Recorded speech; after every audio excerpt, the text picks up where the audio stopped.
Saudaraku, Wakil Gubernur Aceh, Fadlullah, menegaskan bahwa pemerintah Aceh akan segera melakukan renovasi terhadap asrama putri yang ada di Malang, Jawa Timur.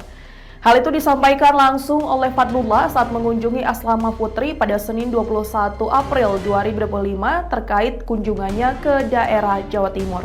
Berikut informasi selengkapnya. Saudaraku, Wakil Gubernur atau Wagub Aceh, Fadlullah, memastikan bahwa pemerintah Aceh akan segera melakukan renovasi menyeluruh terhadap asrama mahasiswa Aceh yang ada di Malang, Jawa Timur. Hal itu ditegaskan langsung oleh Fadlullah saat mengunjungi asrama Putri Pocut Baren di Malang pada Senin 21 April 2025 sebagai bagian dari agenda kunjungan kerjanya ke wilayah Jawa Timur. Kunjungan ini turut didampingi oleh Kepala Dinas Kebudayaan dan Pariwisata Aceh Al-Muniza Kamal serta Kepala Badan Penghubung Pemerintah Aceh Said Marzuki. Dalam pertemuan dengan para mahasiswa, Fadlullah mendengarkan secara langsung berbagai keluhan terkait kondisi fasilitas asrama yang sudah tidak layak. Beberapa masalah yang disampaikan mahasiswa meliputi kebocoran atap, saluran air yang rusak, genangan air saat hujan, serta fasilitas penunjang seperti dapur, lemari penyimpanan, dan pencahayaan yang tidak memadai. Ia menambahkan proses renovasi nantinya harus dilakukan secara komprehensif dan tidak hanya bersifat tambal sulam. Renovasi akan menyasar seluruh titik kerusakan agar asrama kembali menjadi tempat tinggal yang layak bagi mahasiswa. Selain mengunjungi asrama Pocut Baren, Fadlullah juga meninjau dua asrama lainnya, yakni asrama mahasiswa Aceh Cut Mutia dan asrama Cik Ditiro. Dalam setiap kunjungannya, Fadlullah berdialog langsung dengan mahasiswa dan menyampaikan apresiasi atas semangat serta perjuangan mereka dalam menuntut ilmu di luar daerah. Ia pun berpesan agar mahasiswa tetap menjaga semangat belajar, menjunjung nama baik Aceh dan terus mengembangkan diri demi berkontribusi dalam pembangunan daerah di masa mendatang. Langkah konkret renovasi ini menunjukkan komitmen pemerintah Aceh dalam memberikan perhatian nyata terhadap kebutuhan mahasiswa di perantauan.